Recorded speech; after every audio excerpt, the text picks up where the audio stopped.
कल्पना कीजिए, आप एक विमान में सवार हैं अपने दोस्तों के साथ आसमान के बीचों बीच, लेकिन फिर एक तेज झटका, चीखें और अचानक सब कुछ सफेद हो जाता है।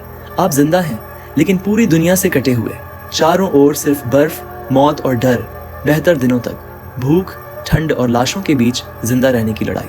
हर पल एक नया डर, हर रात मौत का इंतजार और हर सुबह एक नई उम्मीद। ये कोई फिल्म नहीं, ये सच्ची घटना है जिसने पूरी दुनिया को हिला दिया था।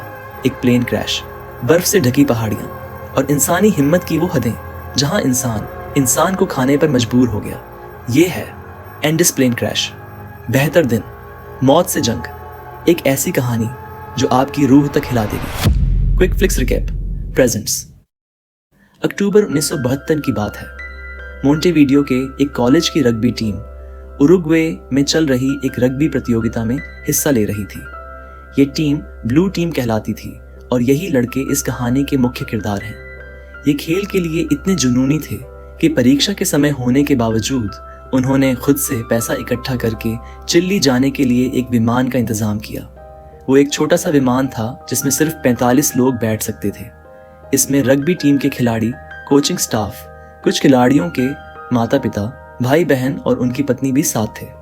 विमान मोंटेवीडियो से चिली की राजधानी सैंटियागो जा रहा था। इस रास्ते में उन्हें विशाल एंडीज पर्वत श्रृंखला को पार करना था। जैसे ही विमान पहाड़ों के पास पहुंचा, मौसम बिगड़ गया और विमान हिलने लगा। लेकिन खिलाड़ी अभी भी मजाक करते रहे क्योंकि वे माहौल को हल्का रखना चाहते थे। कुछ ही देर में पायलट ने घोषणा की कि वे सैंटियागो पहुंचने वाले हैं और सभी यात्रियों को अपनी अपनी सीट पर बैठने को कहा। तभी अचानक झटके और तेज हो गए। अब किसी का हंसने का मन नहीं था। विमान अब बहुत तेजी से हिल रहा था और माहौल डरावना हो गया। पायलट ने मोटे बादलों से बाहर निकलने की कोशिश की, लेकिन जल्दबाजी में उसे अंदाजा नहीं हुआ कि एंडीज का एक ऊंचा पहाड़ ठीक सामने है। और तभी विमान एक चट्टान से टकरा गया। टक्कर इतनी जोरदार थी कि विमान 2 हिस्सों में बंट गया। एक हिस्सा आगे गिरा और दूसरा पीछे। कुछ देर बाद कुछ यात्री होश में आए। सौभाग्य से कुछ लोग जीवित थे, लेकिन कई लोग बुरी तरह घायल हो चुके थे और कई वहीं अपनी जान गंवा चुके थे। घबराहट और डर के उस माहौल में जो लोग बचे थे, उन्होंने सीटों के नीचे दबे घायलों को बाहर निकालने की कोशिश शुरू कर दी। बाहर का मौसम फिर से बर्फीला और सर्द हो चुका था। जो बचे थे उन्होंने पायलट की हालत देखने की कोशिश की, लेकिन वो मरने के कगार पर था। उसकी हालत इतनी खराब थी कि वो रेडियो तक चालू नहीं कर सका। जाते जाते उसने सिर्फ एक बात कही, ईश्वर करे तुम सब जिंदा बच जाओ। ये सुनकर सभी लोग भावुक हो गए। उस रात सब लोग सदमे और ठंड से कांप रहे थे। घना अंधेरा, कड़कती ठंड और आसपास मौत का सन्नाटा, सभी ने मिलकर डर और मायूसी का माहौल बना दिया। उस रात सबने जोर से चिल्लाकर अपने अंदर का डर निकालने की कोशिश की। अगली सुबह सूरज निकला और ये एक चमत्कार जैसा था कि ज्यादातर लोग अब भी जिंदा थे। जैसे ही सुबह की धूप निकली, सभी बचे हुए लोग बाहर आए और उस गर्माहट का आनंद लेने लगे। ये सभी रग्बी टीम के मुख्य सदस्य थे। वे इकट्ठा होकर बैठ गए और बातें करने लगे। जब उन्हें समझ आया कि बहुत से लोग अब इस दुनिया में नहीं रहे, तो टीम के कप्तान मार्सेलो ने सबको आदेश दिया कि जो लोग मारे गए हैं उनके शरीर और विमान के अंदर की दूसरी चीजों को बाहर निकाल दिया जाए, ताकि जीवित लोग अंदर थोड़ा आराम से रह सके। उन्होंने विमान की सीटें और बहुत सारे सूटकेस भी बाहर निकाल दिए। फिर एक एक करके उन सूटकेसों की तलाशी ली। जो भी खाने का सामान मिला उसे इकट्ठा कर लिया गया। इसके बाद मृत शरीरों को एक किनारे रख दिया गया। दूसरे दिन और 11 लोगों की मौत हो गई। मार्सेलो ने जो खाना बचा था उसे बराबर बराबर बांट दिया। हर व्यक्ति को एक बिस्किट और उस पर थोड़ी सी सार्डीन मछली का टुकड़ा मिला। उस रात वे लोग थोड़ा राहत महसूस कर पाए। खाली सूटकेसों से उन्होंने विमान में बने बड़े छेद को ढकने की कोशिश की ताकि सर्दी से कुछ राहत मिल सके। मार्सेलो खुद भी डरे हुए थे, लेकिन उन्होंने हिम्मत नहीं खोई और सबको भरोसा दिलाते रहे कि मदद जरूर आएगी। तीसरे दिन सुबह सुबह नांडो नाम का एक खिलाड़ी जो बुरी तरह घायल था, होश में आया। वह अपनी माँ और छोटी बहन के साथ यात्रा कर रहा था, लेकिन उसकी बहन की हालत बहुत नाजुक थी और उसकी माँ की मौत हो चुकी थी। उस समय विटो ने बर्फ को पिघलाकर पीने के पानी की कोशिश की। दूसरे सदस्यों ने बर्फ पर एक बड़ा एक्स चिन्ह बनाया ताकि अगर कोई बचाव दल ऊपर से गुजरे तो उन्हें दिखाई दे। दोपहर में एक बचाव जहाज पास से गुजरा भी, लेकिन विमान बर्फ में इतना छिप चुका था कि वह उसे देख नहीं सका। अब जीवित बचे लोग स्वादिष्ट खाने की तलब में बुरी तरह परेशान होने लगे थे। उनके पास बचा हुआ खाना लगभग खत्म हो चुका था और भूख अब असहनीय होती जा रही थी। अगले दिन वे अभी भी जीवित थे, लेकिन अब उन्हें खुद कुछ करने की जरूरत महसूस हुई ताकि उन्हें कोई ढूंढ सके। साथ ही अब उनके पास खाने के लिए कुछ भी नहीं बचा था। इस हालत में नुमा नाम के सदस्य ने सुझाव दिया कि उन्हें पहाड़ की चोटी पर जाकर विमान की पूंछ वाला हिस्सा देखना चाहिए, क्योंकि उसे याद था कि विमान की बैटरियां वहीं रखी गई थीं। 4 लोग मिलकर पहाड़ चढ़ने लगे। काफी ऊंचाई चढ़ने के बाद वे थक गए और रुक गए। जब वे उस ऊंचाई से नीचे देख रहे थे तो उन्हें एहसास हुआ कि विमान बाहर से बिल्कुल भी दिखाई नहीं दे रहा। यही वजह थी कि बचाव दल उन्हें अब तक नहीं ढूंढ पाया था। तभी उन्हें जमीन में कंपन जैसी आवाज सुनाई दी, जिससे डरकर उन्होंने अपनी चढ़ाई वहीं रोक दी। 6ठे दिन तक आते आते उनके पास खाने के लिए कुछ भी नहीं बचा था। पिछली रात उन्होंने आखिरी बचे हुए बिस्किट बांट लिए थे। अब हालत इतनी बिगड़ चुकी थी कि लोग जो मिल रहा था उसे चबाने लगे, चाहे वो पिघली बर्फ हो या कुछ और। इसी दौरान विटो ने कहा कि नांडो की हालत कुछ अजीब हो गई है, वो पागल जैसा बर्ताव कर रहा है। लेकिन नांडो ने जो बात कही वो सबको अंदर से हिला देने वाली थी। उसने कहा कि अगर वे वाकई जिंदा रहना चाहते हैं तो उनके पास एक और रास्ता बचा है, मरे हुए लोगों के शरीर को खाना। ये बात सुनकर पहले तो सब चौंक गए, लेकिन गुस्तावो नाम का एक सदस्य इस बात को गंभीरता से सोचने लगा। उसका मानना था कि अगर जिंदा रहना है तो कुछ भी करना पड़ेगा, क्योंकि सिर्फ जिंदा रहकर ही वे बचाए जा सकते हैं। जिंदा रहने के लिए अब उनके पास कुछ खाने के अलावा कोई रास्ता नहीं बचा था। विमान के अंदर जब सभी इकट्ठा हुए तो इस मुद्दे पर चर्चा होने लगी। रॉबर्टो और विटो ने सुझाव दिया कि वे मरे हुए लोगों के शरीर का उपयोग भोजन के तौर पर कर सकते हैं, लेकिन मार्सेलो और नुमा इस बात के सख्त खिलाफ थे। उनके लिए ये लोग सिर्फ शव नहीं थे, बल्कि उनके दोस्त और रिश्तेदार थे।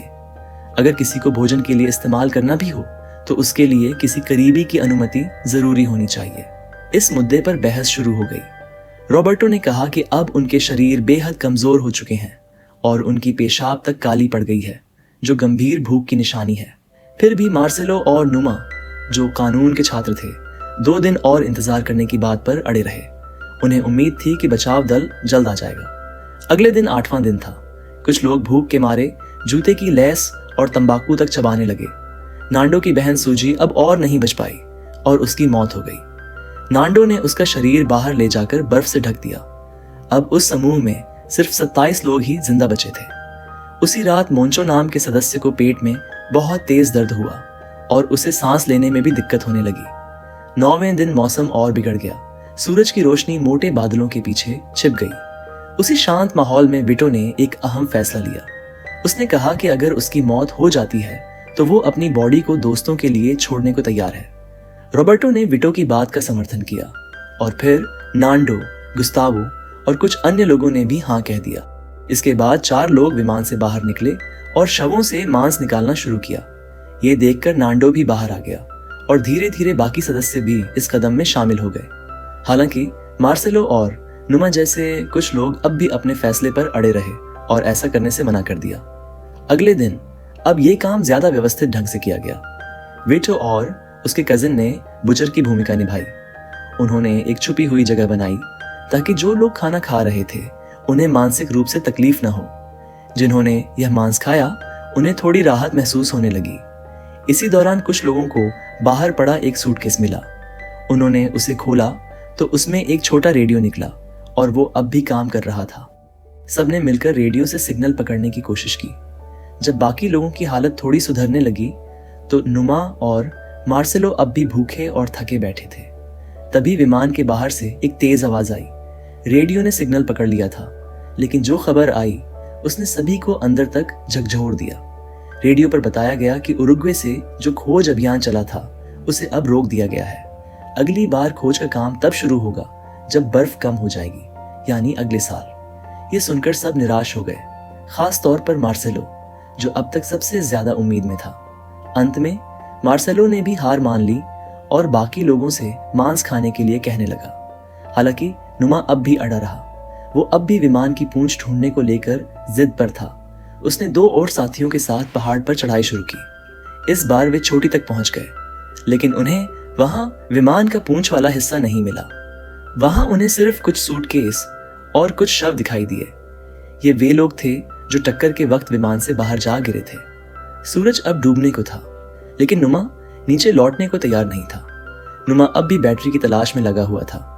तीनों साथी बर्फ से ढकी उस पहाड़ी जगह में घूमते रहे, ये जाने बिना कि धीरे धीरे बर्फबारी शुरू हो चुकी है। समय बीतता गया और शाम होते होते अंधेरा छाने लगा। अब वे तीनों उसी जगह फंस गए थे। तेज और हड्डियां जमा देने वाली सर्दी में उन्होंने पूरी ताकत लगाकर खुद को जिंदा रखने की कोशिश की।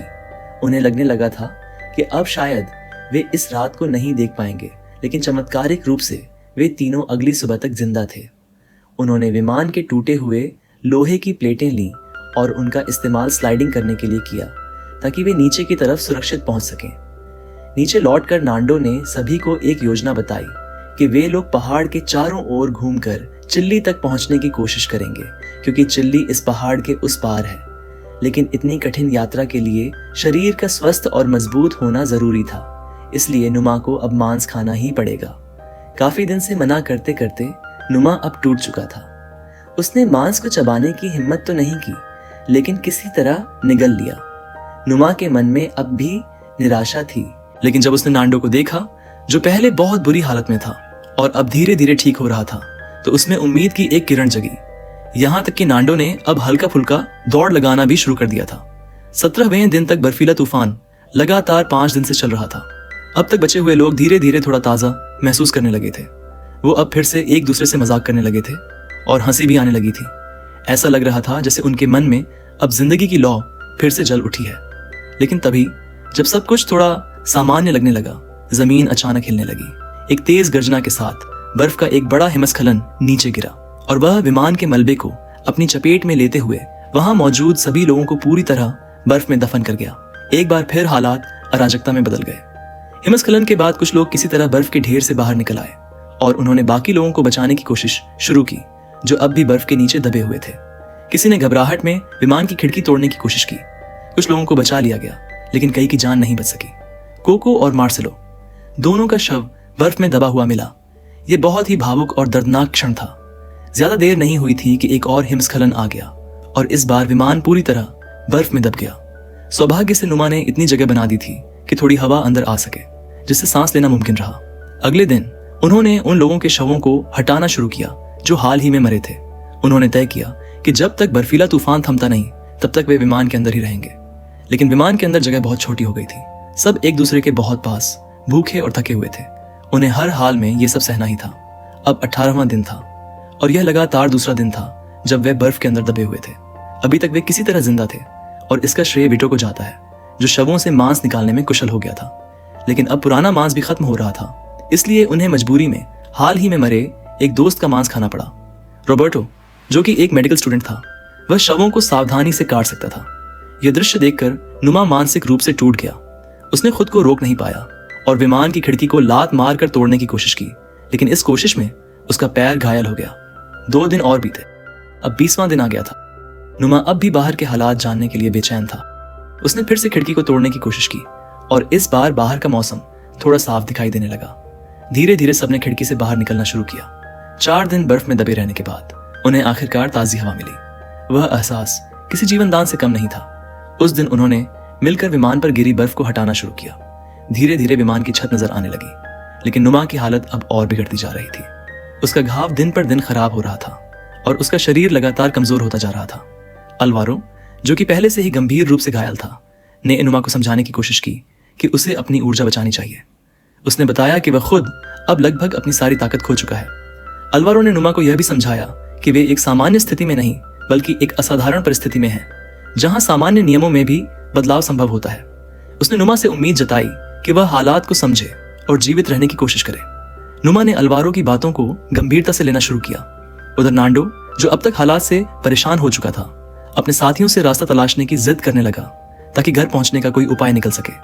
लेकिन बाकी लोग अब भी डरे हुए थे, क्योंकि बाहर का मौसम बहुत सर्द था और अगर उन्हें बाहर रात गुजारनी पड़ी तो जान को खतरा हो सकता था। टिंटिन ने सुझाव दिया कि जब तक तापमान थोड़ा गर्म न हो जाए, तब तक इंतजार करना ही समझदारी होगी।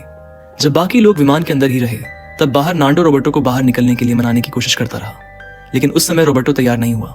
34वें दिन अंततः मौसम थोड़ा गर्म होना शुरू हुआ और बर्फ पिघलने के लक्षण दिखने लगे। इसी दिन अलवारो की हालत और भी बिगड़ गई। उसके फेफड़े पानी से भर चुके थे और अब वह अंतिम सांसें ले रहा था। गुस्तावो, जो कि मेडिकल स्टूडेंट था, ने रोबर्टो से कहा कि अब उनका मेडिकल ज्ञान किसी को बचाने में मदद नहीं करेगा। अब जरूरी है कि वे बाहर जाकर मदद लाएं। अंततः अलवारो की मौत हो गई। अगले दिन 4 लोग निकल पड़े, नांडो, रोबर्टो, टिंटिन और नुमा। नुमा ने तो अपने घायल पैर के बावजूद खुद को इस यात्रा के लिए मजबूर किया। इस बार वे दक्षिण की ओर अर्जेंटीना की दिशा में चलने लगे, सोचते हुए कि शायद रास्ता छोटा हो। थोड़ी दूर चलने के बाद नुमा जमीन पर गिर पड़ा और उसके पैर में तेज दर्द हुआ। जब घाव को देखा गया तो पता चला कि वो अब संक्रमित हो चुका है। उसने अपने दोस्तों से कहा कि वे यात्रा जारी रखें और वह अकेले वापस लौट गया। जब नुमा वापस विमान पहुंचा तो उसे तेज बुखार था और उसकी हालत बेहद नाजुक हो चुकी थी। उसी दिन एक और सदस्य की मौत बहुत ही दुखद हालात में हो गई। अगली सुबह नांडो और उसके साथी फिर लौटे। पिछले दिन की यात्रा में उन्होंने जो देखा वह चौंकाने वाला था। उन्हें विमान की पूंछ मिल गई थी जो दुर्घटना में दूर जाकर गिर गई थी। वहां उन्हें कई सूटकेस मिले जिनमें खाना, पीने का सामान और सिगरेट भी थी। उसी जगह उन्हें वो बैटरी भी मिली जो विमान की पूंछ में लगी थी। अब उनका इरादा था कि विमान के कॉकपिट में लगे रेडियो को उस बैटरी से जोड़कर कोई मदद मंगाई जाए। शाम को वे 3 लोग, नांडो, रोबर्टो और टिंटिन, एक और साथी रॉय के साथ वापस उस जगह पहुंचे जहां पूंछ थी। रॉय, जो इलेक्ट्रिकल इंजीनियर था, उसने बैटरी से एक लाइट जलाने में सफलता पाई। फिर उन्होंने रेडियो को बैटरी से जोड़ा। रेडियो चालू तो हो गया, लेकिन कोई सिग्नल नहीं मिल सका। विमान के अंदर बाकी लोग अब भी इंतजार कर रहे थे और जो भी खाने को मिल रहा था उसी से काम चला रहे थे। जो पहले कभी सोच भी नहीं सकते थे वह अब उनके लिए सामान्य हो गया था। लेकिन इस समय नुमा की हालत लगातार बिगड़ रही थी। उसने खाना भी खाना बंद कर दिया था। उसे लग रहा था कि अब उसका समय आ गया है। अब वह बहुत डरा हुआ था। उधर पूंछ वाले हिस्से में चारों सदस्य अब भी उम्मीद में मेहनत कर रहे थे, लेकिन रेडियो की मरम्मत की कोशिश नाकाम हो चुकी थी। टिंटिन को वहां कुछ वाटरप्रूफ कपड़े के टुकड़े मिले जिन्हें वे साथ ले आए। अब उन्हें वापस बेस कैंप लौटना पड़ा, निराशा के साथ। लेकिन वाटरप्रूफ कपड़े उनके लिए एक बड़ी राहत थे, क्योंकि अब वो उन्हें खुले आसमान में कंबल की तरह इस्तेमाल कर सकते थे। नांडो अभी भी घर लौटने का रास्ता ढूंढने के लिए तैयार था और अब रोबर्टो ने भी हाँ कह दिया। लेकिन उससे पहले उन्हें वाटरप्रूफ कपड़ों को सिलकर एक बड़ा कंबल तैयार करना था ताकि बाहर की ठंड से कुछ बचाव हो सके। अगले दिन उन्हें रेडियो पर एक खबर सुनने को मिली। बताया गया कि उरुग्वे की वायुसेना एक बार फिर उस लापता विमान की तलाश शुरू करने वाली है। ये सुनकर रोबर्टो दोबारा सोच में पड़ गया कि उन्हें यात्रा पर निकलना चाहिए या नहीं। लेकिन नांदो अब भी अडिग था। वह किसी बचाव टीम पर निर्भर नहीं रहना चाहता था। वहीं प्लेन के भीतर नुमा की तबीयत दिन पर दिन बिगड़ती जा रही थी। उससे लगने लगा था कि अब उसका अंत करीब है। उसने नांदो से कहा कि उसकी मृत्यु के बाद उसका शरीर दोस्तों की भूख मिटाने के लिए इस्तेमाल कर लिया जाए। उस रात रोबर्टो अब भी नुमा की देखभाल कर रहा था। नुमा ने उसे धन्यवाद कहा, लेकिन अगली सुबह नुमा की मौत हो गई।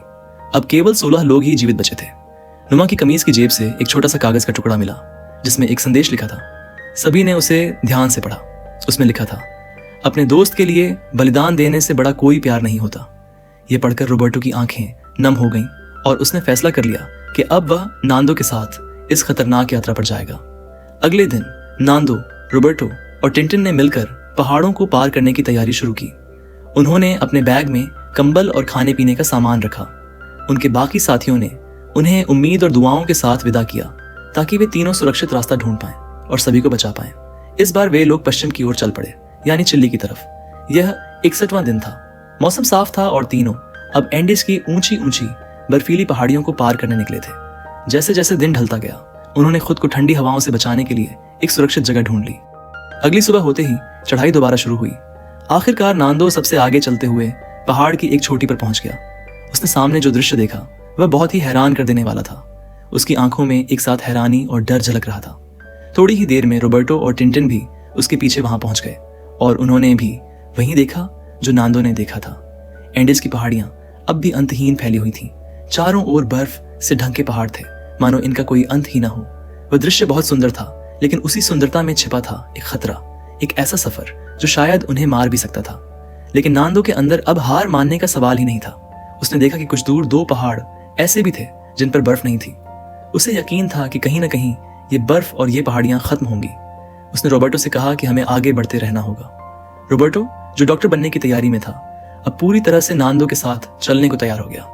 लेकिन टिंटिन जानता था कि यह सफर अब लंबा हो जाएगा, शायद 1 हफ्ते से भी ज्यादा का। इसलिए उसने फैसला लिया कि वह अब वापस लौट जाएगा ताकि अपनी सारी जरूरी चीजें, खाना, कपड़े और कंबल नांदो और रोबर्टो को दे सके।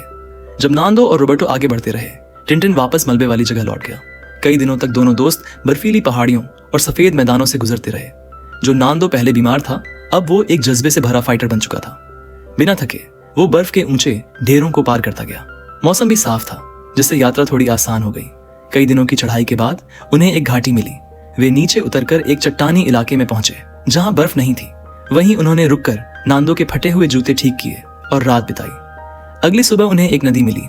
दोनों ने जमकर पानी पिया। तभी नांदो को सामने एक कुत्ता दिखा। रोबर्टो ने भी सामने किसी को देखा और जोर से चिल्लाया। सामने एक निचली का माउंटेन पुलिस ऑफिसर खड़ा था। दोनों ने हाथ हिलाकर अपनी पहचान बताई। पुलिस वाला उन्हें नदी पार करवाकर तुरंत अपने दफ्तर लौटा और अपने प्रमुख को खबर दी। तुरंत एक रेस्क्यू टीम तैयार की गई। उस वक्त नांदो और रोबर्टो एक छोटी सी झोपड़ी में बैठे थे और उनके लिए वहां की रोटी दुनिया की सबसे स्वादिष्ट चीज थी।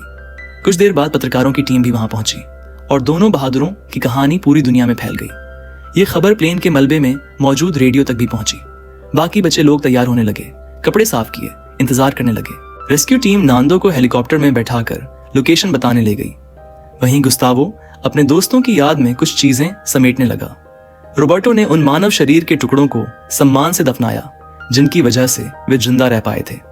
अब 14 लोग बेस कैंप पर तैयार थे, जो मिलाकर कुल 16 सर्वाइवर्स बनते हैं। जल्द ही 2 हेलीकॉप्टर वहां पहुंचे। सभी लोग खुशी से चिल्लाए जैसे उनकी सारी थकान उड़ गई हो। वे हेलीकॉप्टर में चढ़े और 81वें दिन 22 दिसंबर 1972 को उन्हें बचा लिया गया। चिल्ली के एक इलाके में उनके परिवार पहले से उनका इंतजार कर रहे थे। सभी को सबसे पहले अस्पताल ले जाया गया। किसी को यकीन नहीं हो रहा था कि वे जिंदा लौट आए हैं। बचने के बाद किसी ने अपने जान देने वाले दोस्तों को नहीं भुलाया। वे जानते थे कि ये जिंदगी अब एक तोहफा है जिसे उन्हें दूसरों के लिए जीना होगा।